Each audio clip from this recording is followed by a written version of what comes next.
मैं प्रेम करता रहूँगा, तुम सितम ढाती रहना।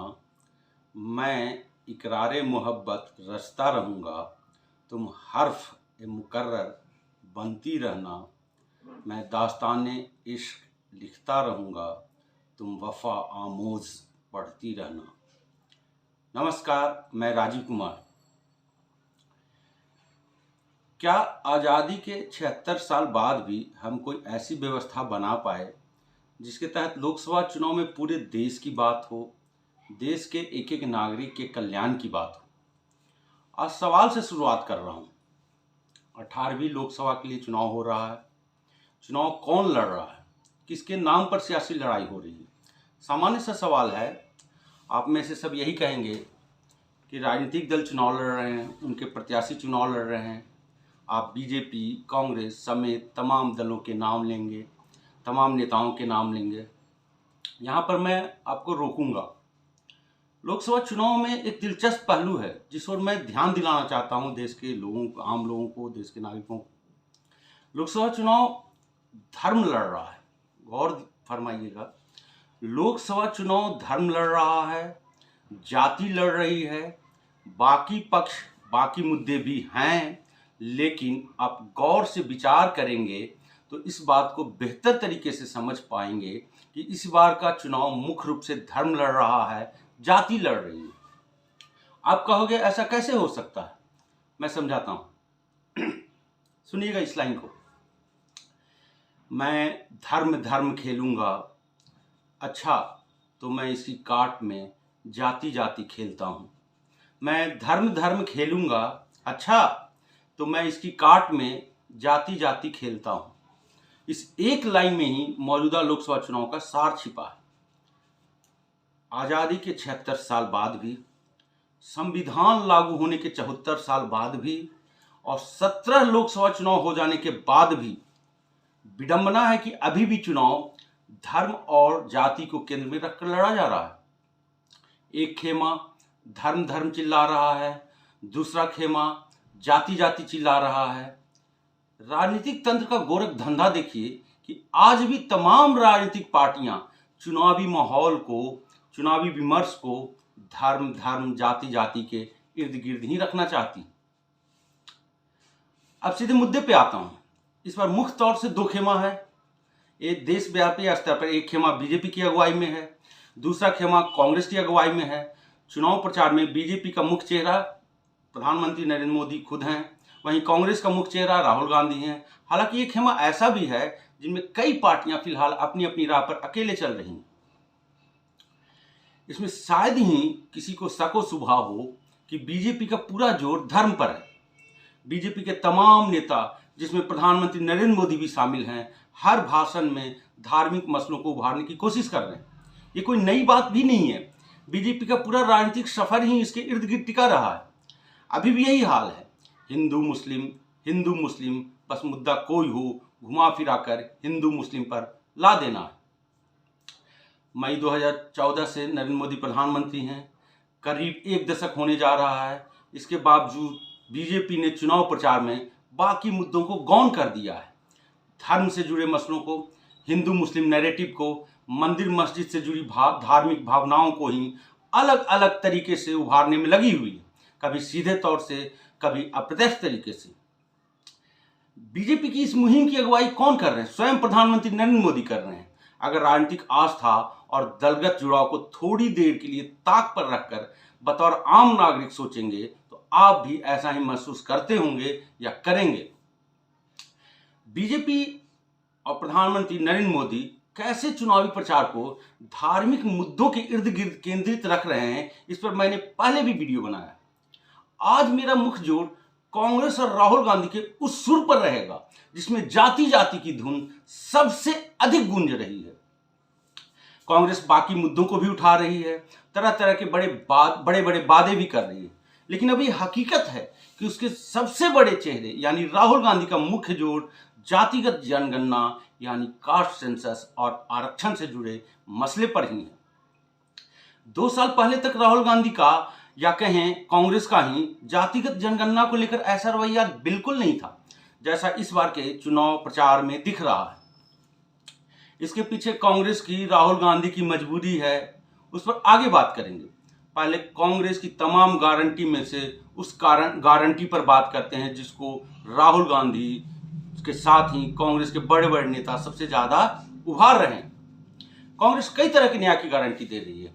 ध्यान रहे कि आजादी के बाद से 55 साल से अधिक कांग्रेस ही केंद्र की सत्ता में रही है। 55 साल देश को चलाने वाली पार्टी को अब इस तरह के न्याय की गारंटी देनी पड़ रही है। इस बार के चुनाव में कांग्रेस युवा न्याय, नारी न्याय, किसान न्याय, श्रमिक न्याय के साथ ही हिस्सेदारी न्याय की गारंटी दे रही है। इसी हिस्सेदारी न्याय के तहत जातिगत जनगणना के मुद्दे को कांग्रेस के साथ ही राहुल गांधी जोर शोर से उठा रहे हैं। हर भाषण में बाकी न्याय के मुकाबले राहुल गांधी का सबसे ज्यादा जोर जातिगत जनगणना और आरक्षण की ऊपरी सीमा बढ़ाने पर ही है। जो पार्टी देश की सत्ता पर 55 साल रही है, जी 55 साल, अब वो जाति जाति चिल्ला रही है। राहुल गांधी कह रहे हैं कि सामाजिक और आर्थिक समानता लाना है और इसके लिए कास्ट सेंसस करना है। ध्यान दीजिएगा, कांग्रेस 1947 से 1977 तक, फिर 1980 से 1989 तक, फिर 1991 से 1996 तक और उसके बाद 2004 से 2014 तक केंद्र की सत्ता में रही है। इतना ही नहीं, जून 1996 से मार्च 1998 तक करीब 22 महीने में जनता दल की अगुवाई वाली संयुक्त मोर्चा की सरकार को भी कांग्रेस का समर्थन बाहर से था। सीधे 55 साल सत्ता में रहने पर कांग्रेस को सामाजिक और आर्थिक समानता लाने के लिए जातिगत जनगणना की याद नहीं आई थी। अब जब राहुल गांधी कह रहे हैं कि सामाजिक और आर्थिक समानता लाना है, तो इसका स्पष्ट मतलब है कि कांग्रेस 55 साल में सामाजिक और आर्थिक समानता नहीं ला पाई थी। राहुल गांधी का कहना है कि देश में सामाजिक और आर्थिक असमानता लाना है। यहां तक तो ठीक है, देश की सरकार का काम ही यही होना चाहिए। शुरू से ही हर राजनीतिक दल को इसका वादा करना चाहिए था। लेकिन राहुल गांधी का कहना है कि इसके लिए देश के नागरिकों का जाति से संबंधित एक्सरे करना होगा। राहुल गांधी कहते हैं कि जाति के इस एक्सरे से पता चल जाएगा कि देश में किस जाति के कितने लोग हैं। राहुल गांधी यहीं पर नहीं रुक रहे हैं। राहुल गांधी कह रहे हैं कि इस जाति जनगणना के बाद आरक्षण यानी रिजर्वेशन का दायरा और बढ़ाएंगे। SC, ST, OBC यानी अनुसूचित जाति, अनुसूचित जनजाति और अन्य पिछड़ा वर्ग की जितनी आबादी होगी उतना आरक्षण लागू करेंगे। अभी फिलहाल SC के लिए 15%, ST के लिए 7.5% और OBC के लिए 27% आरक्षण लागू है। ये कुल मिलाकर 49.5% हो जाता है, यानी 50% से कम है। नवंबर 1992 में इंदिरा साहनी बनाम यूनियन ऑफ इंडिया केस में सुप्रीम कोर्ट ने स्पष्ट कर दिया था कि आरक्षण 50% की सीमा से ऊपर नहीं दिया जा सकता है। अब राहुल गांधी कह रहे हैं कि अगर कांग्रेस की अगुवाई में इंडिया गठबंधन की सरकार बनती है तो वे सबसे पहले पूरे देश में जातिगत जनगणना कराएंगे। उसके बाद 50% की आरक्षण की सीमा को हटाने के लिए संविधान में संशोधन करेंगे ताकि 1992 का सुप्रीम कोर्ट का फैसला अड़चन न बन सके। राहुल गांधी वादा कर रहे हैं कि संवैधानिक संशोधन के जरिए 50% की सीमा हटाकर SC, ST, OBC को आरक्षण का और भी ज्यादा लाभ पहुंचाएंगे। आप सबको बता दूं कि SC, ST, OBC के अलावा देश में EWS यानी इकोनॉमिकली वीकर सेक्शन के लिए भी अब 10% आरक्षण की व्यवस्था लागू है। इसके लिए मोदी सरकार ने बकायदा संविधान संशोधन किया था। 103वें संविधान संशोधन अधिनियम 2019 के जरिए आर्थिक तौर से कमजोर वर्ग के लिए 10% आरक्षण की व्यवस्था की गई थी। ये 10% आरक्षण सुप्रीम कोर्ट से निर्धारित 50% की सीमा के दायरे से बाहर है। कुल मिलाकर देश में SC, ST, OBC और EWS चारों को मिलाकर 59.5% आरक्षण है। यह सरकारी नौकरियों में भी है, शिक्षण संस्थानों में भी है। मैं बार बार कह रहा हूं, कांग्रेस बाकी बड़े बड़े वादे भी कर रही है, लेकिन चुनाव प्रचार में राहुल गांधी का मुख्य जोर जातिगत जनगणना और आरक्षण के मसले पर ही है। सवाल उठता है कि जब मुख्य जोर कास्ट सेंसस पर है तो इसका स्पष्ट मतलब है कि राहुल गांधी जाति के आधार पर वोट का ध्रुवीकरण चाह रहे हैं। क्यों, जरा गौर से सोचें। नरेंद्र मोदी जी धर्म के आधार पर वोट के ध्रुवीकरण में जुटे हैं, तो राहुल गांधी जी कास्ट सेंसस और आरक्षण को मुद्दा बनाकर जाति के आधार पर वोट के ध्रुवीकरण में जुटे हैं। सामाजिक और आर्थिक असमानता देश में होना ही चाहिए। मैं भी यही चाहता हूं। इसमें देश के अधिकांश नागरिकों को भी किसी तरह की आपत्ति नहीं होगी। राहुल गांधी जी ने बहुत अच्छी बात कही है। लोकतांत्रिक ढांचा सही मायने में लोकतांत्रिक तभी हो सकता है जब सामाजिक और आर्थिक समानता हो। फिर समस्या कहां है? समस्या चुनावी लाभ के लिए जाति की भावना को उभारने से। देश के हर नागरिक, हर वर्ग, हर जाति, हर धर्म के एक एक लोगों का उत्थान होना चाहिए। हर जाति, हर वर्ग के लोगों में सामाजिक और आर्थिक समानता हो। इसके लिए ही किसी भी सरकार को, किसी भी दल को काम करना चाहिए। लेकिन दुख तब होता है जब आजादी के 76 साल बाद भी पॉलिटिकल सिस्टम में तमाम राजनीतिक दल और उनके नेता देश के एक एक नागरिक की बात नहीं करके धर्म के आधार पे, जाति के आधार पे बात करते हैं। राहुल गांधी से कुछ सवाल जरूर बनता है जिसका जवाब भी उन्हें जनता के सामने रखना चाहिए। कांग्रेस का खोया राजनीतिक रुतबा और रकवा पार्टी को फिर से मिल जाए, इसके लिए राहुल गांधी तमाम तरह के बड़े बड़े वादे कर रहे हैं। कास्ट सेंसस आरक्षण बढ़ाने का वादा एक तरह से कांग्रेस ब्रह्मास्त्र की तरह मानकर चल रही है। हिंदू मुस्लिम धर्म के आधार पर वोटों के ध्रुवीकरण की कार्ड के तौर पर मानकर चल रही है। ये कांग्रेस और राहुल गांधी माने या नहीं माने, लेकिन यही कड़वी सच्चाई है। नहीं तो बिना जाति जाने देश के एक एक नागरिकों के कल्याण के लिए कदम उठाने से राहुल गांधी को किसने रोका है? वो ये भी तो कह सकते हैं कि कांग्रेस की अगुवाई में सरकार बनी तो भारत के एक एक नागरिकों के कल्याण के लिए बिना धर्म और जाति के भेदभाव के कदम उठाए जाएंगे, सामाजिक और आर्थिक समानता लाएंगे। राहुल गांधी से सवाल यह भी बनता है कि आपकी पार्टी 55 साल सत्ता में रही, उस दौरान तो कभी पार्टी में जातिगत जनगणना को लेकर उबाल देखने को नहीं मिला। आपकी पार्टी 55 साल तक सत्ता में रही, इसका मतलब है कि आपकी पार्टी को भारत की सामाजिक और आर्थिक संरचना का भान भी बखूबी होगा। ज्यादा दिन नहीं हुए हैं, सिर्फ एक दशक से ही आप यानी कांग्रेस सत्ता से बाहर हो।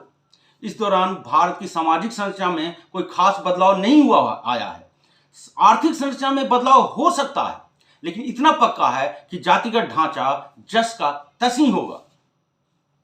राहुल गांधी से कुछ और सवाल भी बनता है, उनके लिए कुछ तथ्य रख रहा हूं। आज इन्हें जाति जाति याद आ रही है, लेकिन मंडल कमीशन की रिपोर्ट को लेकर कांग्रेस का क्या रुख रहा है, उससे संबंधित तथ्य पहले रखना चाहता हूं। उसी मंडल कमीशन की रिपोर्ट की बात कर रहा हूं जिसके आधार पर संविधान लागू होने के तकरीबन 40 साल बाद ओबीसी को 27% आरक्षण मिलना मुमकिन हो पाया। एससी और एसटी आरक्षण पहले से ही जारी था। गौर से समझिएगा, तथ्यों पर ध्यान दीजिएगा। 20 दिसंबर 1978 को जनता पार्टी की सरकार में प्रधानमंत्री मोरारजी देसाई ने बिंदेश्वरी प्रसाद मंडल यानी बीपीसी मंडल की अगुवाई में बैकवर्ड क्लासेस कमीशन बनाने का ऐलान संसद में किया। बीपी मंडल बिहार के मुख्यमंत्री भी रह चुके थे, मधेपुरा से सांसद भी रह चुके थे। मंडल कमीशन ने मार्च 1979 से अपना काम शुरू किया। मंडल कमीशन ने दिसंबर 1980 में अपनी रिपोर्ट सौंप दी। उस वक्त इंदिरा गांधी प्रधानमंत्री थी। ध्यान देने वाली बात है, 1980 दिसंबर में मंडल कमीशन की रिपोर्ट सौंप दी जाती है, लेकिन अगले 9 साल तक कांग्रेस इस रिपोर्ट पर आगे नहीं बढ़ती है। उस दौरान तकरीबन 4 साल इंदिरा गांधी और 5 साल राजीव गांधी प्रधानमंत्री रहते हैं, लेकिन मंडल कमीशन की सिफारिशों को लागू नहीं किया जाता है।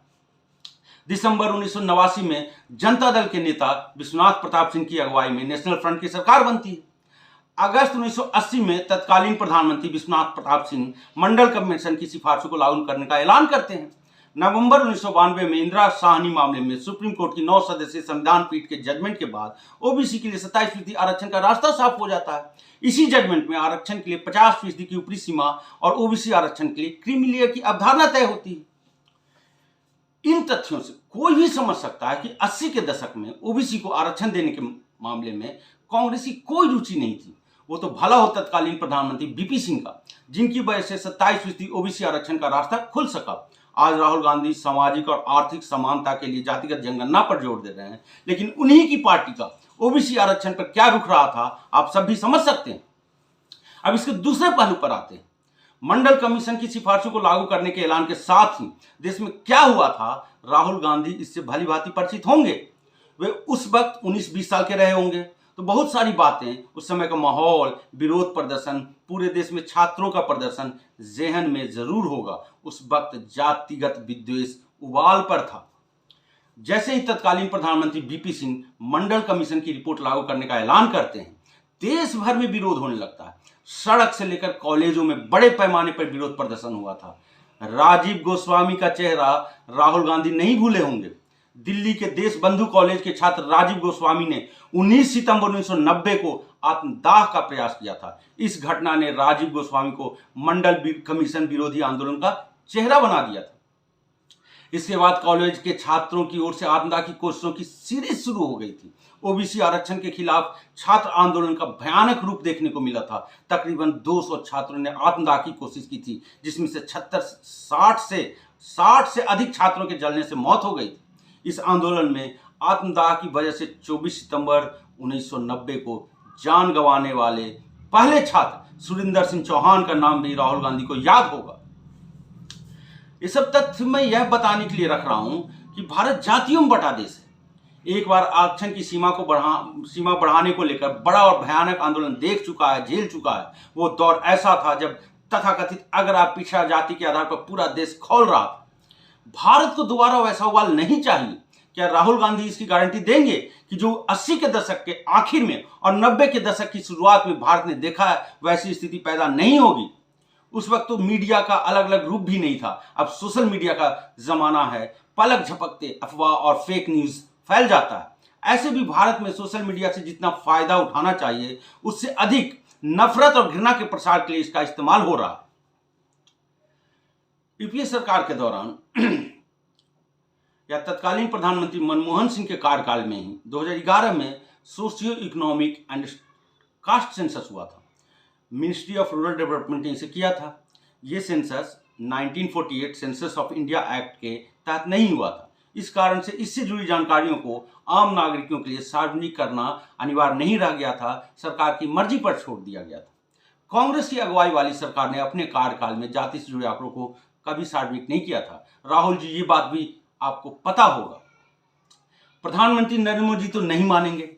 प्रधानमंत्री नरेंद्र मोदी जी तो कतई नहीं मानेंगे। हिंदू मुस्लिम करते रहेंगे, वो स्वीकार करें या नहीं। लेकिन उनके और उनकी पार्टी के तमाम नेताओं ने कि हिंदू मुस्लिम नैरेटिव को बढ़ावा देने से भारत में कोई अच्छा संदेश नहीं जा रहा। समाज में एक अजीब तरह की धार्मिक उग्रता, मानसिक उग्रता को बढ़ावा मिल रहा है, जिसका खामियाजा बड़े बड़े नेताओं को नहीं भुगतना पड़ता है, किसी न किसी रूप में आम लोगों को ही भुगतना पड़ता है, अभी नहीं तो भविष्य में। दूसरी तरफ राहुल गांधी जी, आप भी अब जाति जाति चिल्ला रहे हैं। सोचिए, अगर आपकी सरकार आ गई और जातिगत जनगणना और आरक्षण सीमा बढ़ाने के वादे को पूरा करने के लिए आगे बढ़ते हैं, तो फिर देश में किस तरह का माहौल बनेगा? अतीत के अनुभव से भी आप वाकिफ हैं, परिचित हैं। राहुल जी, क्या आप गारंटी देंगे कि देश का माहौल जाति के आधार पर और खराब नहीं होगा? राहुल जी, अगर आपको सामाजिक और आर्थिक समानता पर काम करना ही है तो और भी तरीके हैं। अब 76 साल हो गया है। अब बात धर्म और जाति की नहीं होनी चाहिए, बल्कि देश के एक एक नागरिक की होनी चाहिए। राजनीतिक तंत्र को, सरकारी तंत्र को इस तरह से मैच्योर करने की जरूरत है जिससे देश में धर्म और जाति के आधार पर नफरत को बढ़ावा नहीं मिले, धर्म और जाति के आधार पर विद्वेष नहीं बढ़े, वैमनस्यता नहीं बढ़े। पहले ही जाति धर्म के नाम पर काफी वैमनस्यता है। अब राजनीतिक तंत्र में चुनावी लाभ के लिए ऐसा कोई प्रयास नहीं होना चाहिए जिससे किसी भी तरह से देश का माहौल बिगड़े। राहुल गांधी जी, आप एक एक व्यक्ति का एक्सरे कीजिए, एक एक नागरिक का एक्सरे कीजिए, लेकिन जाति या धर्म का हवाला देकर नहीं, भारत के हर नागरिक का हवाला देकर कीजिए। राहुल गांधी जी, आप ही कहते हैं कि देश के 90% लोगों को भी आगे बढ़ने का मौका मिलना चाहिए, तो बढ़ाइए ना, किसने रोका है? लेकिन जातिगत भावनाओं को उभार कर क्यों आगे बढ़ाना चाहते हैं? आपकी पार्टी इतनी अनुभवी है, हर गुनागणित भी समझती है, भारतीय समाज को, भारत सामाजिक संरचना को, जातिगत संरचना को बखूबी जानती है। आपकी पार्टी चाह लेगी, या फिर कहूं कोई भी पार्टी चाह लेगी, देश के एक एक नागरिक को मजबूत कर सकती है, धर्म और जातिगत भावनाओं को राजनीतिक उपकरण बनाए बिना कर सकती है। पहले जो हुआ सो हुआ। अब भारत दुनिया की एक बड़ी आर्थिक ताकत है, साथ ही मानव संसाधन के नजरिए से भी दुनिया की सबसे बड़ी आबादी वाला देश है। राहुल गांधी जी, एक्सरे कीजिए एक एक गरीब की, एक्सरे कीजिए एक एक बेरोजगार की, एक्सरे कीजिए एक एक बेघर की, एक्सरे कीजिए भूख से तड़प रहे एक एक लोगों की, एक्सरे कीजिए कुपोषण के शिकार एक एक नागरिक की, एक्सरे कीजिए चिकित्सा सुविधा के अभाव में दम तोड़ रहे लोगों की। इस तरह का एक्सरे करने के लिए भारत में किसी भी सरकार को, किसी भी राजनीतिक दल को जातिगत जनगणना की जरूरत नहीं है, बस मजबूत इच्छा शक्ति की जरूरत है। राहुल गांधी जी, बिना जाति को बीच में लाए गारंटी दीजिए देश के एक एक बच्चे को मुफ्त में अनिवार्य तौर से बेहतर और गुणवत्तापूर्ण प्राथमिक शिक्षा देने की। गारंटी दीजिए देश के एक एक बच्चे को मुफ्त में अनिवार्य तौर से बेहतर और गुणवत्तापूर्ण चिकित्सा सुविधा देने की। एक और पहलू है, तमाम राजनीतिक दलों को भी पता है भारत में 17 लोकसभा चुनाव हो चुका है, 18वीं लोकसभा के लिए चुनाव जारी है। आज भी राजनीतिक दलों का पूरा समीकरण धर्म और जाति पर टिका है। प्रत्याशी चुनने से लेकर चुनाव प्रचार मुद्दा बनाने तक में धर्म और जाति से जुड़े समीकरणों पर ही फोकस है। देशव्यापी कास्ट सेंसस के बाद उन आंकड़ों का राजनीतिक दुरुपयोग और बढ़ेगा, दुरुपयोग नहीं होगा, इसकी गारंटी राहुल गांधी देंगे। क्या राहुल गांधी भारतीय राजनीति के इस पहलू से अनजान है? क्या भारत की राजनीति को नहीं समझते हैं? अगर समझते हैं तो ये पता होगा कि जातिगत समीकरणों को साधने में तमाम पार्टियां जुटी रहती हैं। एक बार नया आंकड़ा आने के बाद उस पर पार्टी को बढ़ावा ही मिलेगा। इससे समाज में जातिगत अलगाव की प्रवृत्ति कम नहीं होगी बल्कि और बढ़ेगी। अब सवाल उठता है कि आखिर क्यों एक पक्ष धार्मिक पहलू से फायदा उठाना चाहता है तो दूसरा पक्ष जातिगत पहलू से? क्या तमाम राजनीतिक दलों के साथ ही देश के आम लोगों को भी इस पहलू पर गौर से नहीं सोचना चाहिए? जब राजनीति धर्म और जाति पर आधारित होती है तो एक देश के तौर पर जितनी तरक्की होनी चाहिए उतनी नहीं होती है। देश के आम लोगों का उत्थान जितना होना चाहिए उतना नहीं होता है। भारत में ऐसा माहौल क्यों है? इसके लिए पूरा राजनीतिक तंत्र जिम्मेदार है। आखिर क्यों 7 दशक बाद भी चुनाव में विकास का मुद्दा सर्वोपरि नहीं बन पाया, प्राथमिक नहीं बन पाया? क्यों धर्म और जाति के समीकरण पर ही तमाम दलों की नजर होती है? ये बात किसी से छिपी नहीं है कि इस बार का लोकसभा चुनाव कांग्रेस के लिए कितना महत्वपूर्ण है। पार्टी के लिए एक तरह से लोकसभा में अस्तित्व से जुड़ा चुनाव है, कांग्रेस के भविष्य से जुड़ा चुनाव है। पिछला एक दशक कांग्रेस के लिए बहुत बुरा रहा है। 2014 और 2019 में कांग्रेस का प्रदर्शन उसका सबसे खराब प्रदर्शन रहा है। 2014 में कांग्रेस महज 44 सीट जीत पाई थी। कांग्रेस की इतनी खराब स्थिति आपातकाल के बाद हुए लोकसभा चुनाव में भी नहीं हुई थी। आपातकाल को लेकर देश के लोगों में इंदिरा सरकार के प्रति गुस्सा था, नाराजगी थी। उसके बावजूद 1977 में कांग्रेस 154 सीट पाने में सफल रही थी। सीट के मामले में 2014 से पहले कांग्रेस का सबसे खराब प्रदर्शन 1999 के लोकसभा चुनाव में रहा था। उस चुनाव में कांग्रेस सिर्फ 114 सीट जीत पाई थी। जनाधार के मामले में भी कांग्रेस के लिए पिछला एक दशक चिंताजनक रहा है। 2014 और 2019 दोनों चुनाव में कांग्रेस का वोट शेयर 20% से नीचे रहा है। वोट शेयर के मामले में इससे पहले कांग्रेस का सबसे खराब प्रदर्शन 1998 के लोकसभा चुनाव में रहा था। इस चुनाव में कांग्रेस का वोट शेयर 25.82% था। राज्यों की बात करें तो फिलहाल कांग्रेस हिमाचल प्रदेश, तेलंगाना और कर्नाटक में ही अपने दम पर कांग्रेस की सरकार है। वहीं झारखंड में चंपई सोरेन सरकार में कांग्रेस बतौर सहयोगी दल शामिल है। कांग्रेस 10 साल से केंद्र की सत्ता से दूर है। राज्यों की सत्ता के मामले में भी कांग्रेस सिमट गई है। पिछले एक दशक में कई बड़े बड़े नेता कांग्रेस का दामन छोड़ चुके हैं। राज्यों के स्तर पर बात करें तो कांग्रेस से इधर उधर जाने वाले नेताओं की एक लंबी सूची है। ये कुछ आंकड़े और तथ्य हैं जिनसे कोई भी समझ सकता है कि कांग्रेस के लिए 2024 का लोकसभा चुनाव कितनी अहमियत रखता है। लेकिन इसका मतलब ये नहीं है कि आप चुनाव जीतने के लिए जातिगत मुद्दों को बढ़ावा दें, वो भी सामाजिक और आर्थिक समानता लाने के नाम पर। जितना जातिगत जनगणना बिना जातिगत जनगणना के भी देश के हर नागरिक का विकास, कल्याण, उत्थान संभव है। धर्म की काट खोजने के लिए जाति की सीढ़ी को नया रूप देना कहां तक तर्कसंगत है? इन सभी सवालों का जवाब राहुल गांधी को देना चाहिए, मंथन करना चाहिए। आपके लिए इस बार का लोकसभा चुनाव महत्वपूर्ण है। लोकतंत्र की मजबूती भी पक्ष और विपक्ष दोनों के मजबूत होने पर ही टिकी होती है। मानता हूं बीजेपी बड़ी ही चतुराई से धार्मिक मुद्दों का राजनीतिकरण कर चुनावी लाभ उठाती आ रही है। इसकी वजह से विकास का मुद्दा लोकसभा चुनाव में नेपथ्य में चला जाता है। यह भी एक कारण है कि कांग्रेस बीजेपी की धार्मिक एडवांटेज का काट नहीं खोज पा रही थी।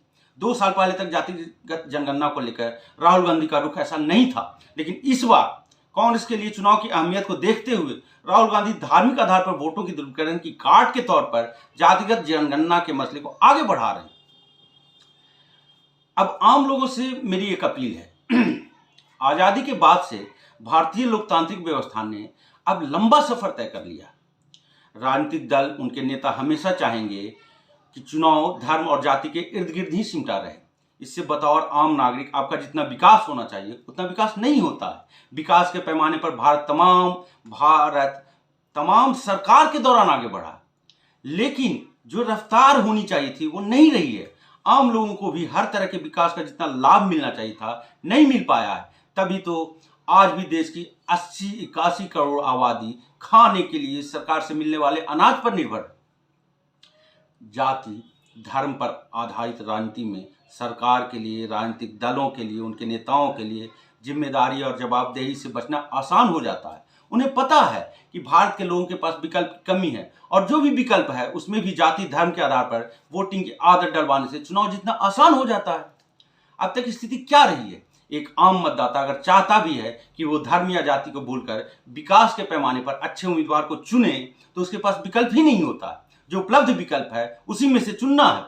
राजनीतिक दल और उनके नेता प्रत्यक्ष या अप्रत्यक्ष तरीके से आम मतदाताओं को बार बार याद दिलाते रहते हैं कि तुम अमुक धर्म से हो या अमुक जाति से हो। राजनीतिक आवरण कुछ ऐसा बना दिया जाता है कि आम मतदाता उसी में उलझकर रह जाता है।